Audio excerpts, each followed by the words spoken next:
السلام عليكم walaalayaashay kusoo dhawaada channelga Anino Designs. maanta waxaan ka hadlaynaa sida aan ugu save gareynayna ciyaalkeena college-ka future-kooda saan uga fakari lahayn iyo sida aan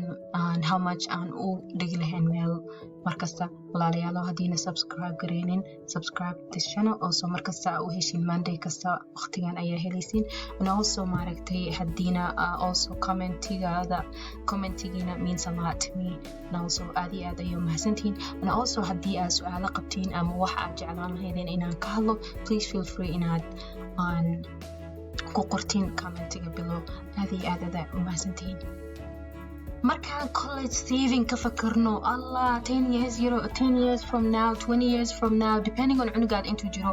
waxa ku qabanaysa markaas ma dhawee aano kulligeen waxaan ku jirnaa kaas ma dhawaa ba waqtigii gaaraan arkeena ilmihii koraan arkeena iyagoo hadda dhasho oo isbitaalkana laga soo saaraa ogeyn haddana iyagoo socdo ordayna daba ordayaan arkeena. aniga hadlayo hooyaday I believe markay aragto waxay aragtaa cunugteeda yarista orda jirta haddana waa ii jeedin inaan qof weyn oo nila hadlayo ina ahay so waqti ugu ordaa بساس أهم جرتين so walaalayaalo we have to start thinking early. مفاتح ايش ugu horeys waxay tahay intee ka bilaabaa Yaasmiina intee ka bilaabaa waxaan dhigilaa hadda hal cunug leedahay ama shan cunug leedahay isku mid meel ka wada bilow mafaatay hadaada xataa $1 awood bilow ba ani waxaan la dhahayaa inaa ka bilowdid $20 per kid you know cunug kasta family kasta way awoodaan kaas amaan $20 Starbucks xataa iska jar hadii lacagta kugu yartahay waxyaalaha badan unnecessary waxa taa ka jari kartaa maaragtay ciyaalaha brand name ka qaaliga u soo gadaysid winterko kaleeto waqtiga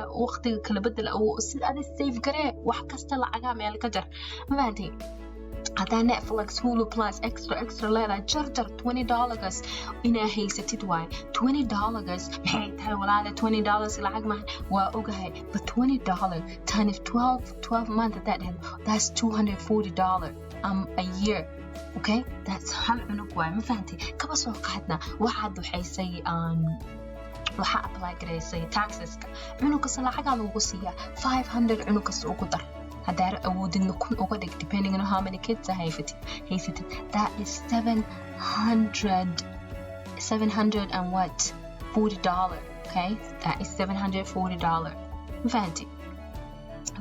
hadda waxa ka soo qaada every house as Somali guriyana tagtid pennies are meel ka siyaalan dollar gaariyada hadda fiirsi waxa ciyaalka soo xaaqday ba ugu gurmaartay big bank intii local ugu rid ma fahantay ka soo qaad those things add up okay marka isku aargareysid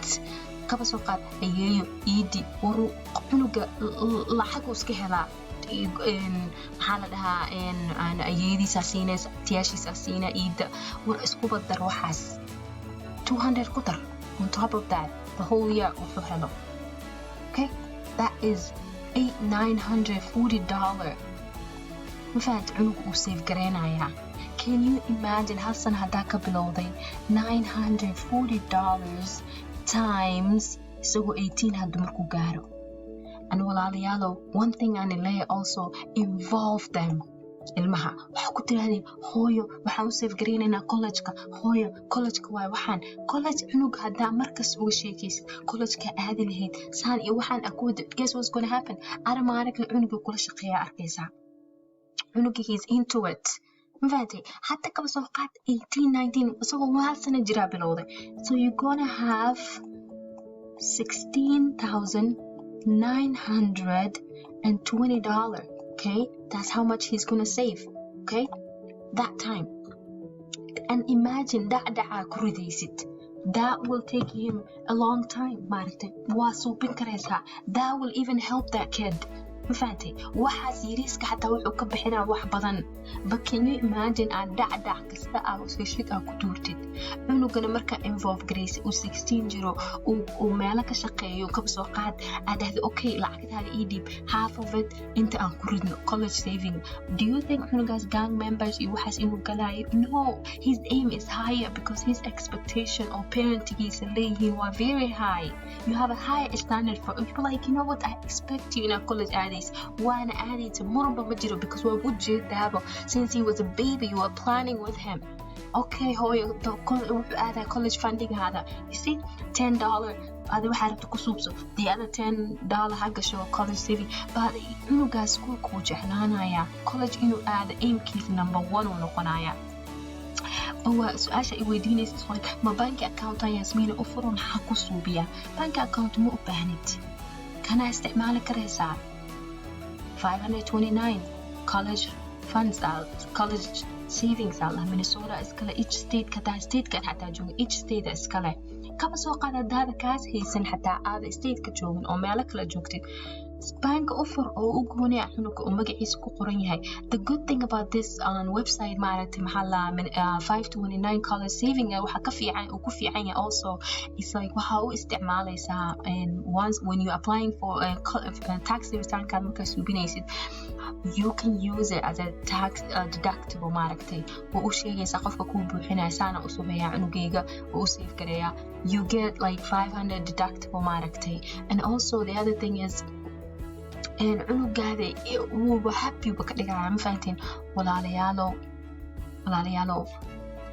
هذا في عني بهالكان and also let's say